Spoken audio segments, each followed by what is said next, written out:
All right, let's talk about LSU pitching, okay? Um, in my opinion, Cade Anderson is down today because you don't have to win. If this was the last game of the season, Anderson could definitely help on 3 days rest. It's not, and you want to have him ideally for Saturday, but if you need to throw him Thursday like LSU did with Paul Skeens 2 years ago in that Skeens ladder game, you have him tomorrow on 4 days rest, which is a full professional rest. He's not a professional right now, but I have no doubt after 100 pitches back on Saturday that Cade Anderson on a Thursday could give you 105, 110 pitches in another outing. So you save that for when you absolutely need it. Kason Evans obviously is unavailable. He started the restart yesterday and went deep enough to where you're not going to go to him in this game. I think that's basically all the guys who are down, Anderson and Evans. The question that I've been asked a lot is about Ianson. I think Anthony Ianson fits into this game in one little pigeonhole. That pigeonhole is LSU is leading close late. I think if LSU trails close late, I think if LSU is tied close late, I think if LSU leads by 5 or more late, Ianson doesn't fit those cubbies. But if you got a 1 or 2 run lead with 4 or 5 outs to go, I think Ianson will be available. He threw 44 pitches on Monday night, and I think that with Tuesday off, that you could get him back for a little bit tonight if you felt like you had to choke off the series. But LSU doesn't have to do that in this game because they're not playing for their season. So we'll see. That's my opinion, that Ianson in a close game late that LSU is leading could be available. Chase Shores is a guy that I've gotten questions about. 10 pitches Saturday, 11 pitches Tuesday. He's fine. He's got 3 outs in him. He's got 5 outs in him today. I have very little doubt there. Everybody else is good to go. So you looking to put them into categories here. I think that Zach Cowan and Jaden Noot are the 2 guys who, if you had to have somebody do the Ackenhausen, Griffin, Herring 4-inning thing, that's got to be them, I think. I don't think you're going to see Jacob Myers or Maverick Rizzy do that, my opinion. Clearly they're physically capable, but if somebody's going to grab this thing by the horns and go 4 shutout or 4 one-run innings, I think that likely is Noot or Cowan. Now, we know what the most recent month has been like for Zach Cowan. 2 outings where he got dinged up in College Station, came back home and pitched great in 3 innings against Arkansas. Then you hit the road and he was bad in Columbia, South Carolina in 2 different starts, 2 different outings, and then he started the game in the regional against Little Rock, and it did not go well. So that's the recent history. The more distant history is incredibly encouraging when it comes to Zach Cowan. And you feel like that's a guy that throws a lot of strikes, gets a lot of ground balls, should be a great fit for Charles Schwab Field. But it hadn't been great in 4 of the last 5 outings. So that's a guy you got to look at. Jaden Noot was brilliant in the SEC tournament against Ole Miss. 7 strikeouts. Only gave up the 1 run, the Furnace homer. Is he ready to regain that, or is it the guy that we saw in the regional that wasn't very good? Impossible to know. But those 2 guys are the most likely candidates for a 4-inning outing. If you just condense those down to 6 to 9 outs, then you've got to get some other guys in there to chop it up. I think that DJ Primeaux and Cooper Williams' role in this game is very likely a tough left-hander. Now, Davalon doesn't really count because he hits left-handers better than right-handers, but Logan Maxwell, Reese Robinette are guys that will be in the lineup for Arkansas tonight that do hit left-handed. I think Primeaux and Williams could be a candidate for just one guy here because you got 2nd and 3rd and 2 out, or you got 1st and 2nd and 1 out, and you need to get the left-hander to make a pitch. Primeaux and Williams kind of fit that. Myers and Rizzy are my next kind of bucket of arms, and I think those 2 guys are likely 1 inning, max effort, go get it in the 5th, 6th, or 7th. That's where I see for Jacob Myers and Maverick Rizzy. And then I think that Shores and Ianson are here to close out a win. If you get to the point after using Noot and Cowan and Rizzy and Primeaux and maybe you use Cooper Williams, Myers, Rizzy, and you've gotten to the 8th, that's where, with a lead, you're going to see Shores and Ianson. And so I just gave you a list of Cowan, Noot, Primeaux, Williams, Myers, Rizzy, Ianson. 7 guys. You got 9 innings to work with. You need somebody to get you 2, 3, and hopefully 4 would be great.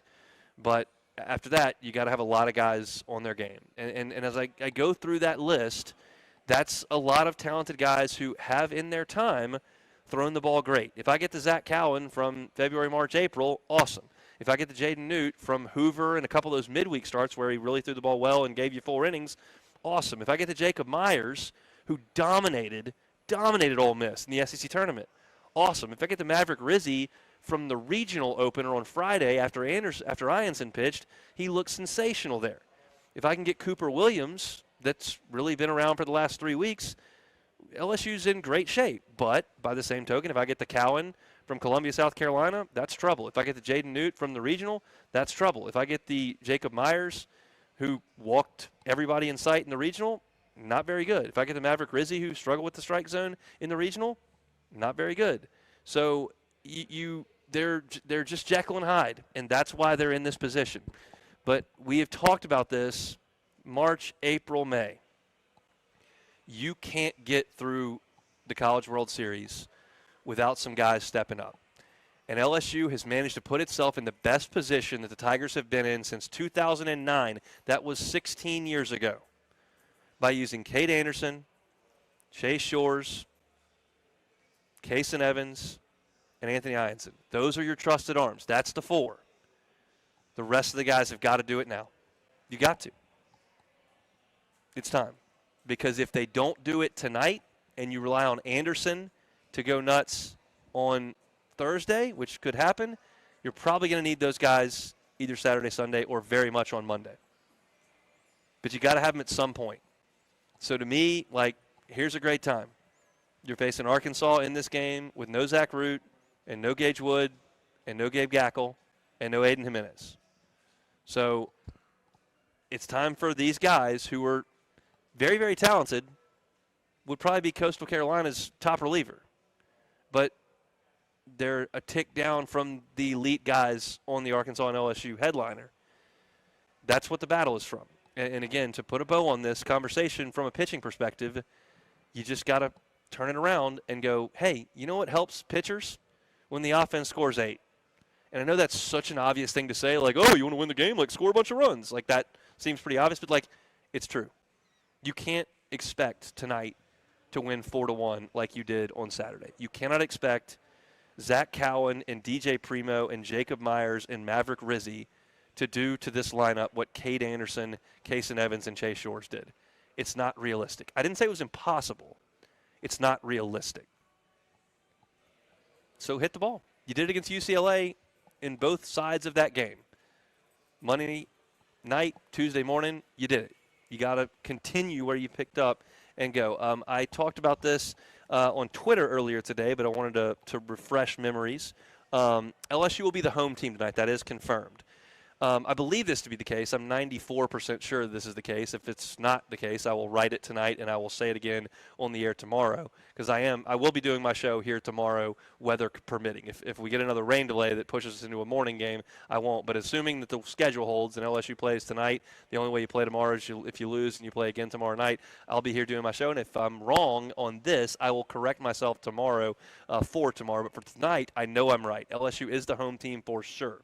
I believe that is because LSU was the visitor against Arkansas and the home team against UCLA, so they've been home 1 out of 2. Arkansas was home against LSU, visitor in the second game. They played the no-hitter game against Murray, and a home team yesterday against UCLA. So they've been home 2 out of 3. That's a better percentage than LSU, who's 1 out of 2. So LSU's the home team. But those numbers flip when Arkansas goes to 2 out of 4 and LSU goes to 2 out of 3. Tomorrow. So what you need to know from all those numbers I just threw at you, LSU's home tonight. If we get a game tomorrow, Arkansas will be the home team. That's how Tommy White was able to walk off the number 1 seed in the tournament 2 years ago because LSU was the home team based on that exact rule. So Tigers will be in the field first. Got to try to get 3 quick outs, then go over there and put some pressure on this Arkansas team with your offense right out of the chute. We still don't have starting pitchers, and I don't anticipate we're going to have them in the next 15 minutes. But we'll find out when we get across the street over at Charles Schwab Field, and we'll be reacting to it on tomorrow's show. I'll have a story up post-game at LouisianaSports.net and something there tomorrow based on what happens tonight. But I've got a full preview of the game, including my thoughts on the 2 pitching matchups, already there for free on LouisianaSports.net. And I can't thank y'all enough for supporting the website, for going to take in that content as I've been up here in Omaha. It's been amazing to see the numbers that we're doing. It's the first really, really good team that we've had since we launched the website. The Saints, not great last year. LSU football, not great last year. LSU basketball, not great. And so this is the first time we've had a really good team, and we appreciate y'all's support over at LouisianaSports.net. I have pregame up right now. I'll have postgame after the game goes final.